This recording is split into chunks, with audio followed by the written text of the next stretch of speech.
A gente gostaria que você pudesse falar um pouco para a gente sobre o ambulatório aqui do HC, né? Houve essa mudança de nome, que eu me informei um pouquinho. Você podia falar um pouco sobre a mudança do nome, sobre o ambulatório em si, como é que vocês trabalham? Eu trabalho com a população transexual há quase 25 anos. Sempre trabalhei com adultos, né? Em 2010 eu montei o Antigos, que chamava Ambulatório de Transtornos de Identidade de Gênero e Orientação Sexual. Aí, há um ano e pouco, a gente optou por mudar de nome para ser Ambulatório Transdisciplinar de Identidade de Gênero e Orientação Sexual, porque ao invés de focar no diagnóstico, a gente foca no trabalho que a gente faz, que junta várias áreas, várias disciplinas do conhecimento, para extrapolar a área de cada um e construir uma coisa única, artesanal, visando aquele paciente, aquela família, aquele caso em específico. Eu sempre trabalhei com adultos, sempre me chamou a atenção que quase 100% da população adulta transexual, estou falando transexual, não transgênero, né, dizia que a questão começava na infância. E nesses 25 anos eu não via crianças, não via adolescentes, só via adulto. Falava, o que acontece, né?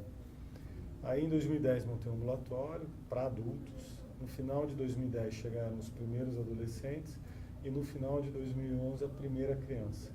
E desde então a gente começou a receber crianças e adolescentes.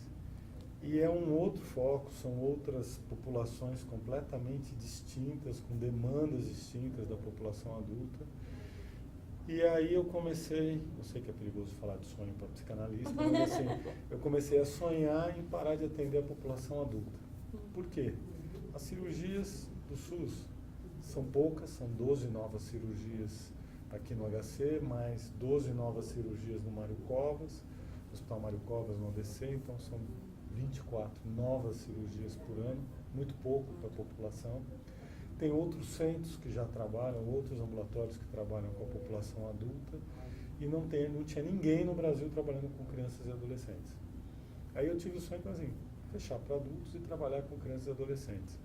No início, os colaboradores, o pessoal que trabalha no ambulatório foi contra, porque tinha que dar demanda bastante ainda de adultos.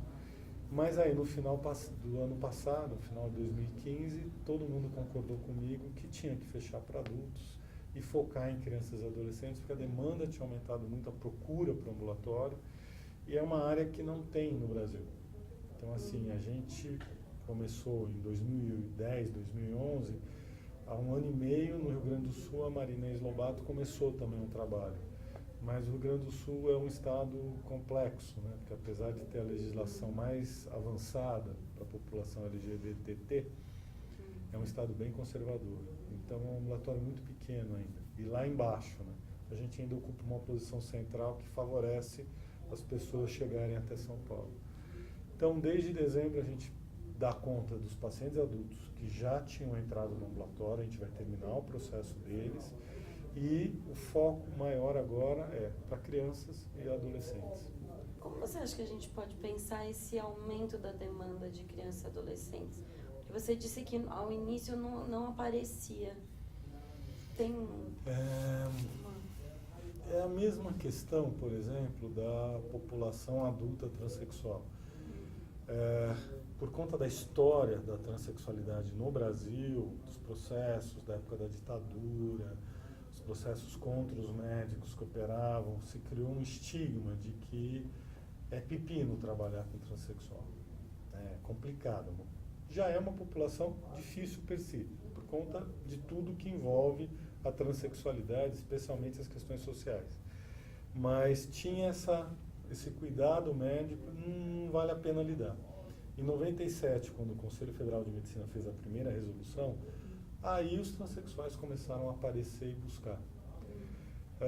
Na medida em que as pessoas, os pais, os adolescentes sabem que tem um ambulatório, tem um centro, tem um lugar que acolhe, que dá conta da demanda destas populações específicas, aí a coisa começa a acontecer. Porque existe um mito de que é uma fase na infância.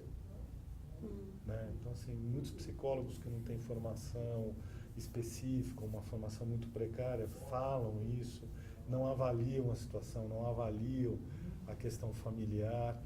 Então, assim, hoje, na medida em que a mídia divulga, os pais, os adolescentes, as escolas começam a ter uma dimensão da questão da incongruência de gênero, da indefinição de gênero, e aí buscam um ambulatório atrás de orientação, acompanhamento, elucidação, dados, conhecimento. Então, assim, é um trabalho bem mais amplo do que só o foco, por exemplo, na criança ou no adolescente. Vocês aqui no ambulatório devem receber crianças e adolescentes, né, que ao se autodescreverem, talvez não se autodescrevam suficientemente masculino ou feminino, né? Mas como pensar essa questão do feminino e do masculino sem cair numa norma do que é mulher, do que é homem? Como pensar isso? Aí, assim, como eu tenho um raciocínio mais biomédico, eu acho que eu fico muito mais tranquilo de lidar com isso. Uma coisa é ser homem ou ser mulher, outra coisa é ser masculino e ser feminino. Então, assim, para mim já tem uma distinção muito importante, que é o autorreconhecimento. Sou homem ou sou mulher? O ser feminino ou masculino é uma questão que, de verdade, eu acho que é o menos importante nessa história como um todo.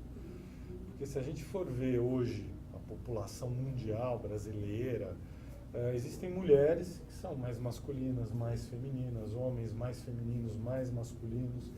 Essa questão do papel de gênero, que eu costumo dizer, que é o ser masculino ou feminino, é uma designação sociocultural. E aí tem uma adaptação, tem uma adequação, uma não adequação. Aí é uma outra questão que envolve outros fenômenos, outros fatores.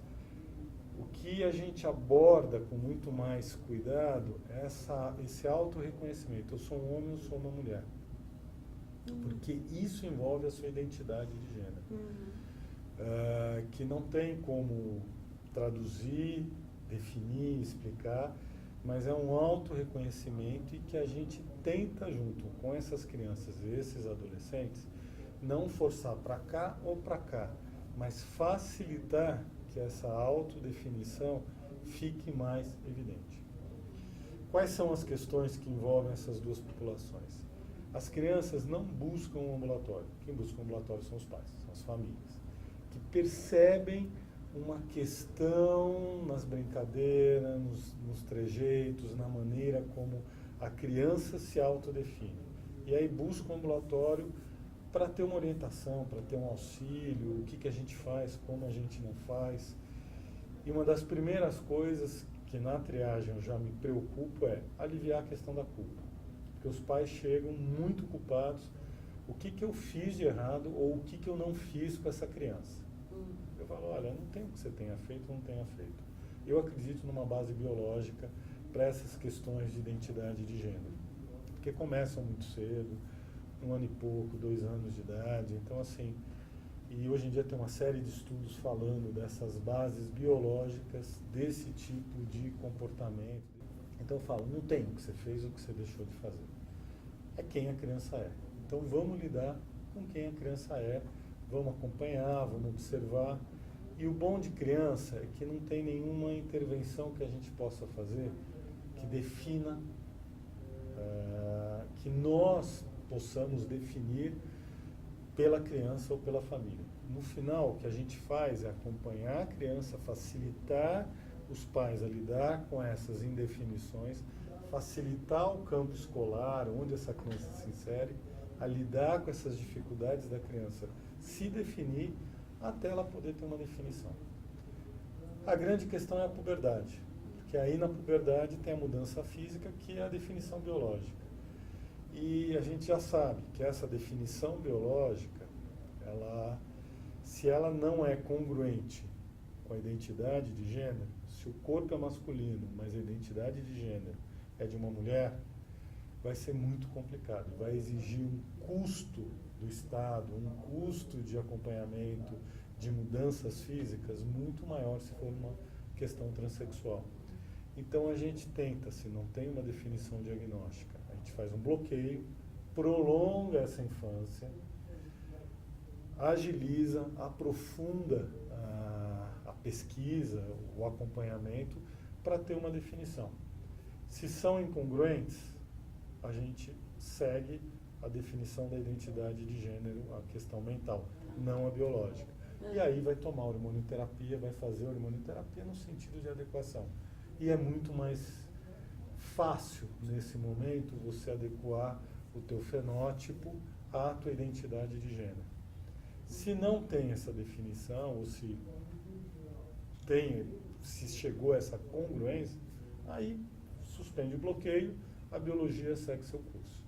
Essa questão do bloqueio, né? A criança, ela entra, de algum modo, na escolha por esse caminho? Na Isso é passado realidade, pelos não pais? é uma Como escolha. que faz? Na realidade, não é uma escolha. Como é que eu não vou usar o nome de um projeto? É uma visão que nós temos e que a gente passa para os pais, passa para a criança e a decisão é conjunta. A criança precisa participar de todo esse processo. A gente tem uma longa discussão o quanto que uma criança de 11, 10, 12 anos pode ter uma definição de si mesma. A gente está lidando com uma coisa tão essencial que eu não tenho dúvida que essa noção de ser homem ou ser mulher, a criança já vai ter. Ou mesmo se for uma coisa indefinida. Mas, de alguma maneira, a biologia vai ter que acontecer por conta de saúde física mesmo dessa pessoa e até mental. Então, essa criança tem que participar desse processo de definição. Ela tem uma escolha. Até porque, se vai ser feito bloqueio, vai ser prolongar essa infância física, tá? Mas, em algum momento, vai ter que tomar uma decisão. Isso não pode ser indefinido durante 10, 15, 20 anos. Tem que ter uma definição, por conta de riscos disso tudo. Então, assim, o processo de definição é de todos. Não é nosso. A gente não determina nada. A criança vai ser menino, vai ser menina. Não. E tem uma outra definição que eu acho que é importante. Mesmo depois do bloqueio, definiu, tem um processo que lá na frente, no futuro desse ser humano, vai pesar. Porque você bloqueou, definiu, é menina, é menino, sem problemas. Então vamos começar a hormonioterapia específica. 90% de chances de se tornar um adulto, 99% de chances de se tornar um adulto estéril, infértil. Diferente, por exemplo, de você é um homem, apesar de ter fenótipo feminino, corpo feminino, então você vai fazer toda a transformação. Você pode recolher seus óvulos, congelar, depois, geneticamente, poder ser pai. A mesma coisa eu. Recolho esperma, congelo, me transformo na mulher que eu sou fisicamente, e aí posso ser um pai, uma mãe biológica que eu recolhi esperma. Essas crianças não vão ter essa possibilidade, porque a definição hormonal vai impedir a evolução de espermatozoides ou óvulos. Porque aos 10, 12 anos, você vai definir se aquela pessoa vai ser estéril. Então, não é simples. Agora, se a criança participa, os pais participam, está tudo claro. Mas toda criança tem um universo de fantasia. Hoje a gente tem uma menina de 10 anos, que nasceu menino, e a primeira criança que chegou é o paradigma no ambulatório, a criança paradigma no ambulatório. Tinha uma intensa de gênero, desde pequena, a gente sabia que era uma menina, e era uma menina mesmo. Foi criada como menina depois que chegou no ambulatório, e é uma menina, hoje com 10 anos de idade. Já mudou o nome juridicamente, mudou o sexo juridicamente. E a preocupação dela assim, eu vou menstruar? Eu vou poder engravidar? E agora a gente começa a abordar, até pela que não. Vai ter mama, vai ter um corpo feminino, não vai ter pelo, o pênis não vai crescer, mas não vai menstruar, não vai engravidar.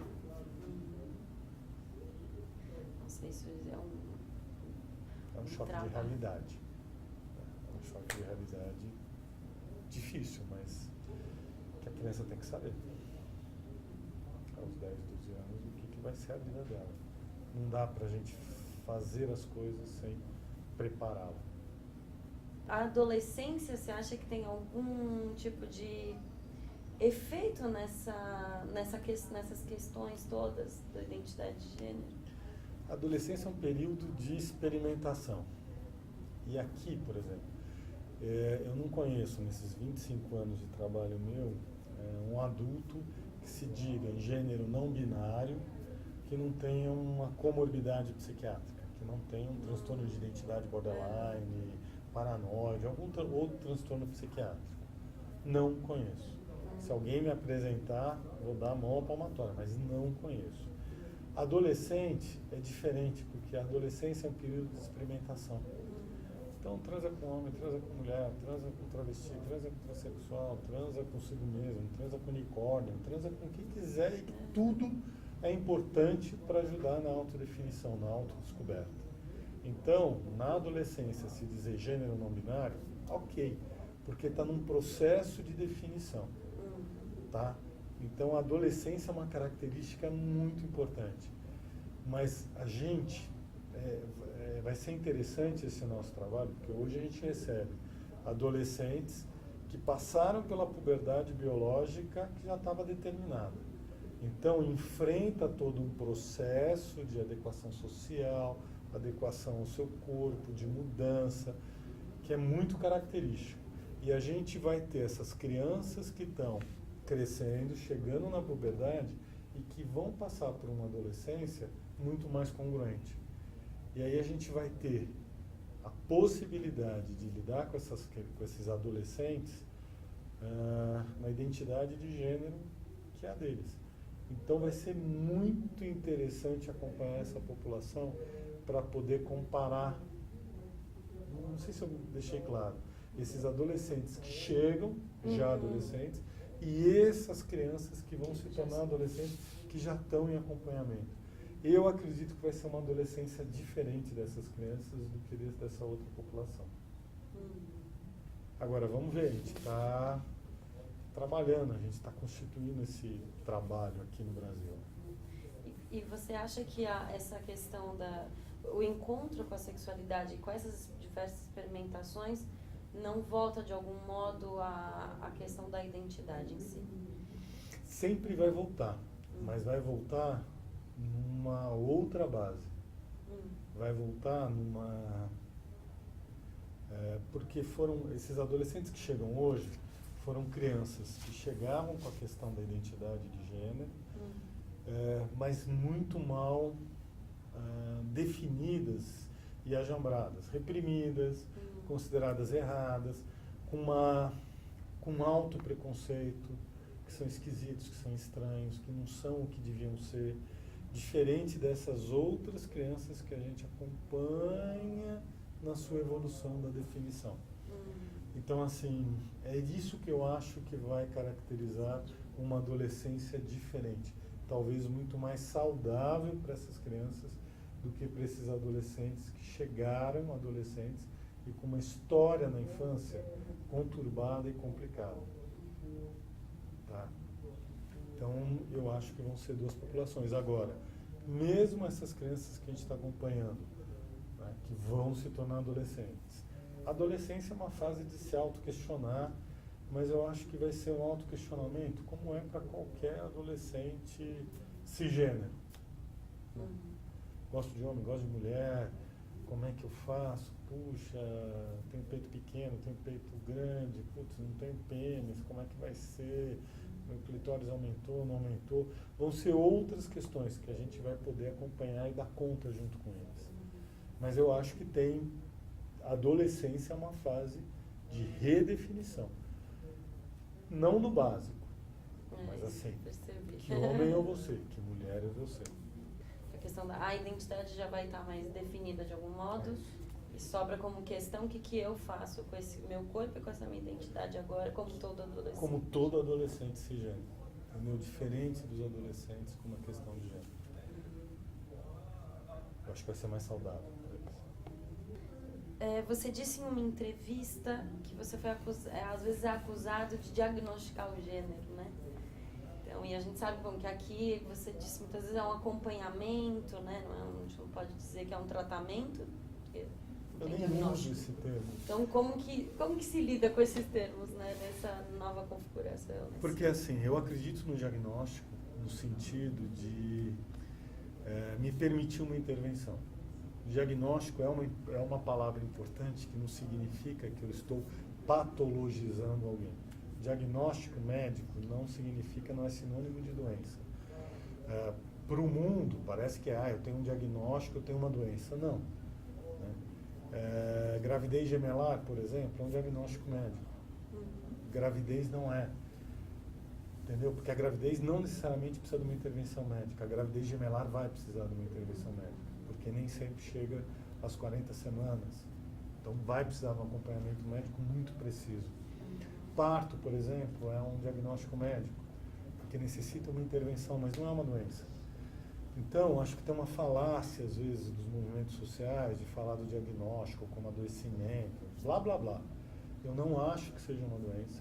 Eu acho que é uma anormalidade no sentido médico do termo anormalidade, não como uma aberração, mas algo que sai da norma, sai da estatística, uma curva de Gauss, que escapa da estatística. E aí precisa de um acompanhamento para facilitar a vida dessa pessoa. Então, assim, eu não tenho a menor competência de diagnosticar gênero, porque não se diagnostica gênero, porque o médico não vai fazer uma intervenção só porque é mulher, só porque é homem. A pessoa vem para mim e me diz, eu sou um homem, eu sou uma mulher. Ok, sem o menor problema, vou lhe dar uma identidade de gênero que você reconhece. Agora eu vou querer entender que homem que é e que mulher que é. Se você chegar para mim deste jeito e diz que é um homem, eu vou te tratar como homem, mas vou buscar entender por que você é um homem tão feminino. Uhum. Ou se eu digo que eu sou uma mulher, por que eu sou uma mulher tão masculina? Por que isso? O que isso significa para você? O que isso tem a ver com a tua identidade? Isso sim me preocupa. Por quê? E aí a gente tem as mais diferentes respostas.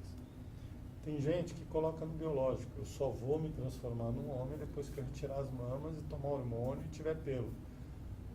E aí me vem a questão da curiosidade, assim, é isso que vai te fazer homem? É a biologia que te faz homem? O que é ser homem para você? E acho que é nosso papel como profissional de saúde não simplesmente aceitar a demanda do outro, mas também ajudar a questionar assim, o que você está falando? Do que você está... Eu não estou negando que você seja um homem, mas assim, o que você está falando? Qual é o teu conceito de ser homem e ser mulher? É só pelo masculino ou você tem uma identidade de homem mesmo?